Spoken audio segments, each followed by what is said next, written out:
सविनय अवज्ञा आंदोलन। सविनय अवज्ञा आंदोलन वर्ष 1930 में प्रारंभ किया गया।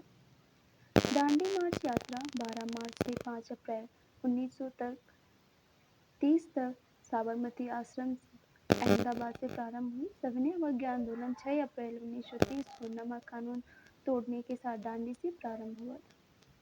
सविनय अवज्ञा आंदोलन के दौरान उत्तरी बिहार के सारण जिले में प्रदर्शन हुआ, चौकीदारी टैक्स के विरोध में। दांडी मार्च शुरू किया गया नमक कानून के उल्लंघन हेतु। महात्मा गांधी सितंबर 1932 में अखिल भारतीय छुआछूत विरोधी लीग की स्थापना की। हरिजन साप्ताहिक पत्र का प्रकाशन किया। महात्मा गांधी की गिरफ्तारी 5 मई 1930 को यरवदा जेल के लिए हुई। गांधी जी की गिरफ्तारी के बाद अब्बास तैयब जी आंदोलन के नेता थे। अब्बास तैयब की गिरफ्तारी सरोजिनी नायडू द्वारा अब्बास तैयब की गिरफ्तारी के बाद आंदोलन का नेतृत्व सरोजिनी नायडू द्वारा धरसना नामक गोदाम पर धावे का नेतृत्व 21 मई 1930 में उत्तर पश्चिमी सीमा प्रांत खुदाई खिदमतगार संगठन संस्थापक खान अब्दुल गफ्फार खान। मणिपुर जिया तरंग आंदोलन नेतृत्वकर्ता रानी गौडनील नागा जनजाति की महिला थी। गांधी इरविन समझौता। गांधी इरविन समझौता वर्ष 1931 ईस्वी में हुआ। इसके मध्यस्थ तेज बहादुर सप्रू M.R. जयकर थे। सरोजिनी नायडू का कथन है इसके विषय में कि गांधी और इरविन दो महात्मा थे। दिल्ली में फरवरी 1931 में यह प्रारंभ हुआ। समझौते की तिथि 5 मार्च 1931 थी। गांधी इरविन समझौते के महत्वपूर्ण बिंदु। महात्मा गांधी के नेतृत्व में कांग्रेस सविनय अवज्ञा आंदोलन स्थगित करने को तैयार। सभी राजनीतिक बंदियों जिनके विरुद्ध हिंसा का आरोप नहीं था उनको रिहा करने का आदेश दिया गया। विदेशी कपड़ों और शराब की दुकानों पर शांतिपूर्ण धरना देने का अधिकार दिया गया। समुद्र तटीय प्रदेशों में बिना नमक कर दिए नमक बनाने की अनुमति प्रदान की गई। बिना कर दिए नमक बनाने की अनुमति कहाँ प्रदान की गई? गांधी इरविन समझौते के तहत। कांग्रेस द्वितीय गोलमेज सम्मेलन में भाग लेने के लिए तैयार हुई।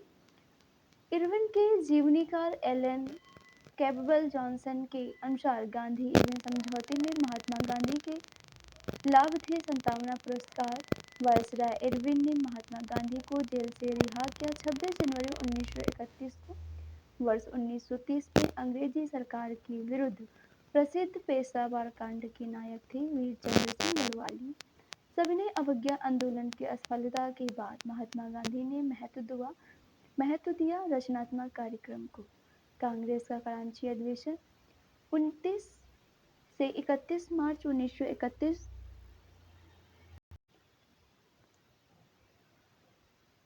कांग्रेस का कराची अधिवेशन 29 से 31 मार्च तक जो चला उसका उद्देश्य था गांधी इरविन समझौते को मंजूरी देना।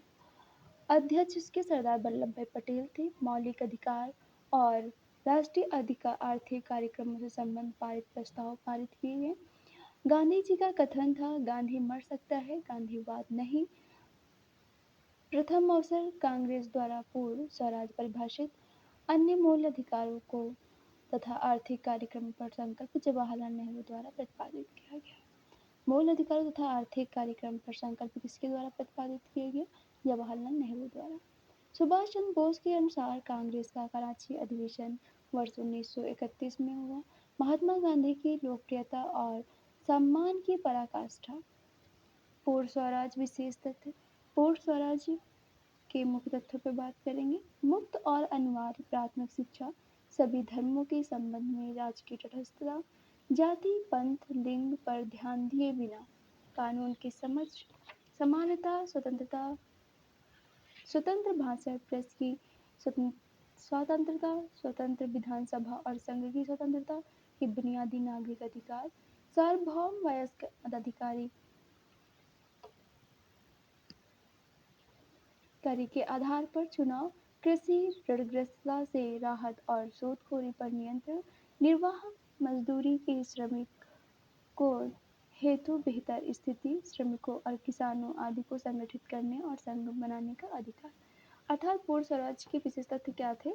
ये थे कि मुक्त और अनिवार्य प्राथमिक शिक्षा दी जाए, सभी धर्मों के संबंध में राज्य की तटस्थता हो, जाति पंथ लिंग पर ध्यान दिए बिना कानून की समझ समानता हो, स्वतंत्र भाषण प्रेस की स्वतंत्रता, स्वतंत्र विधानसभा और संघ की स्वतंत्रता के बुनियादी नागरिक अधिकार हो, सार्वभौम वयस्क मताधिकार के आधार पर चुनाव हो, यानी वयस्क मताधिकार के आधार पर चुनाव करने की बात कही गई। कृषि ऋणग्रस्तता से राहत और सूदखोरी पर नियंत्रण, निर्वाह मजदूरी के साथ श्रमिकों हेतु बेहतर स्थिति, श्रमिकों और किसानों आदि को संगठित करने और संघ बनाने का अधिकार दिया गया। प्रथम गोलमेज सम्मेलन आयोजन 12 नवंबर 1930 से 19 जनवरी 1931 में हुआ। विशेष यह था कि कांग्रेस ने भाग नहीं लिया। प्रथम गोलमेज में किसने भाग नहीं लिया? कांग्रेस ने भाग नहीं लिया। भारतीय ईसाइयों का प्रतिनिधित्व केटी पाल द्वारा किया गया। प्रथम गोलमेज सम्मेलन आयोजन का स्थान था लंदन। सम्मेलन का उद्घाटन ब्रिटिश सम्राट जॉर्ज पंचम द्वारा किया गया। अध्यक्ष तत्कालिक प्रधानमंत्री रेमस मैकडोनाल्ड थे। प्रथम गोलमेज सम्मेलन में तेज बहादुर सप्रू, मोहम्मद अली जिन्ना, भीमराव अम्बेडकर, बी.एस. मुर्जे, एम.आर. जयकर, भारतीय प्रतिनिधियों की संख्या 89 थी। द्वितीय गोलमेज सम्मेलन 7 सितंबर 1931 से 1 दिसंबर 1931 तक चला।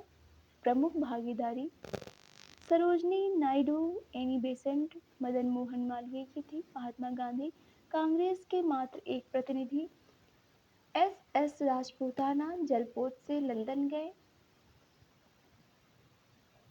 लंदन के किंग्सल हॉल में ठहरे। स्वदेश वापसी पर महात्मा गांधी का बयान, यह सच है कि मैं खाली हाथ लौटा हूँ, किंतु मुझे संतोष है कि जो ध्वज मुझे सौंपा गया था उसे नीचे नहीं होने दिया, उसके सम्मान के साथ समझौता नहीं किया। तृतीय गोलमेज 17 नवंबर 1932 से 24 दिसंबर 1932 तक। तृतीय गोलमेज में विशेष कांग्रेस द्वारा सम्मेलन का बहिष्कार किया गया। प्रथम गोलमेज 1931 में हुई, द्वितीय गोलमेज सितंबर 1931 को हुई और तृतीय गोलमेज 1932 में हुई।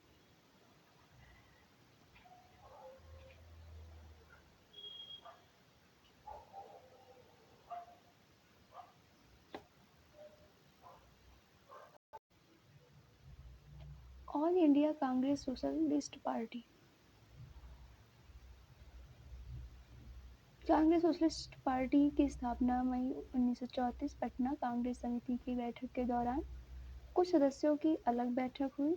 All India Congress socialist party की स्थापना को औपचारिक मान्यता प्राप्त हुई। महासचिव जयप्रकाश नारायण, अध्यक्ष नरेंद्र देव कर रहे थे। अक्टूबर-नवंबर 1934 में मुंबई नीतियां एवं कार्यप्रणाली तय हुई। जयप्रकाश नारायण वर्ष 1934 में अखिल भारतीय कांग्रेस पटना में समाजवादी पार्टी के संयोजक, बिहार सोशलिस्ट पार्टी से भी संबंध, उपाधि लोकनायक, भारत छोड़ो आंदोलन में भूमिका, डॉक्टर राम मनोहर लोहिया तथा अरुण आसफ अली के साथ मिलकर गुप्त रूप से भारतीय जनता को संगठित किया। 5 जून 1974 पटना के गांधी मैदान से संपूर्ण क्रांति का आह्वान। वर्ष 1999 भारत रत्न से सम्मानित।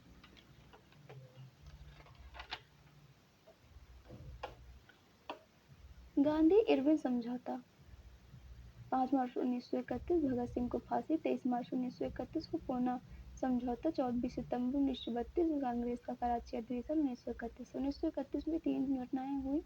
19 समझौता, भगत सिंह को फांसी और कांग्रेस का कराची अधिवेशन, और उसी के बाद पूना समझौता भी हुआ 1932 में।